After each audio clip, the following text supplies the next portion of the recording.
It's hard not to wax lyrical about crayons.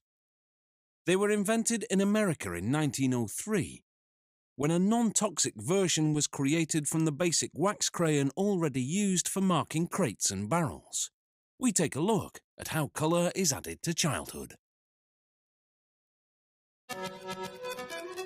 These crayons are made from a combination of waxes, primarily paraffin, which is ideal because it's inexpensive and easy to melt. It also has what's called a nice rub-off, meaning it leaves enough wax on the paper. The wax is melted to 62 degrees Celsius. Then a secret powder is added to strengthen the crayon and act as a filler, boosting the number of crayons the wax will produce. Various synthetic chemicals are also added. There's one to keep the wax from sticking to the mould, and a fatty acid called stearic acid to improve the rub-off. Now the wax is tinted. In this case, the addition of yellow and red produces orange crayons. This factory can produce 127 different colours. Every ingredient in the crayon is non-toxic. After adding more wax, the mixture is blended for about 45 minutes. Now the wax is pumped into this device, called a rotary machine. It first injects the wax into crayon-shaped moulds.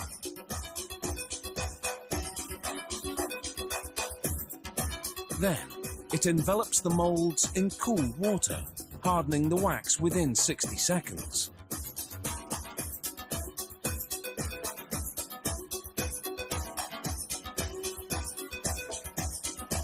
As the moulds continue along the circuit, a blade scrapes off the excess, which gets recycled.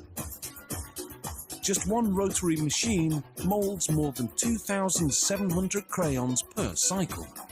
With several machines operating simultaneously, this factory churns out 30,000 crayons every hour.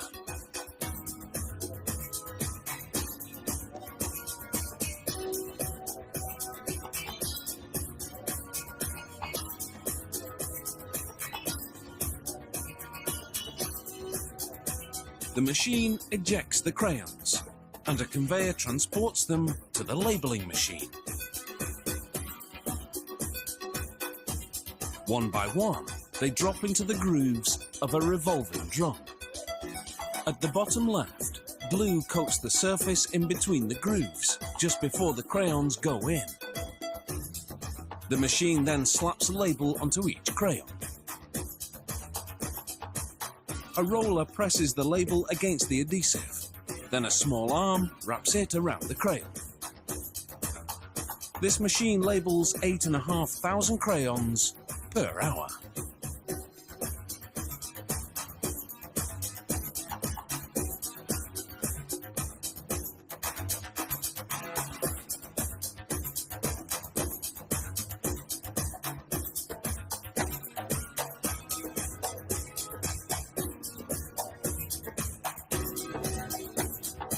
The crayons exit the labelling machine and land in a box.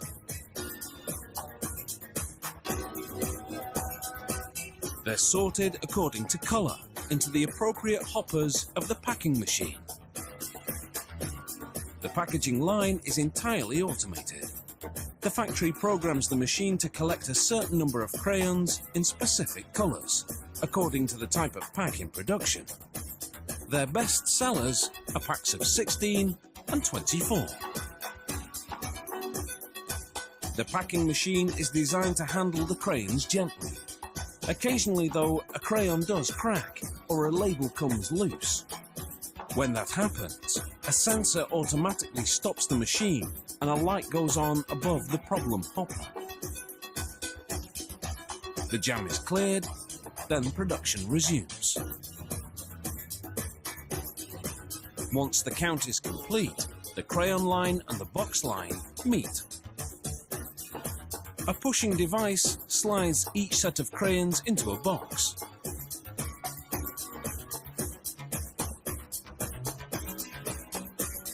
A built-in scale weighs every box. Should one be underweight, the machine automatically blows it off the conveyor belt.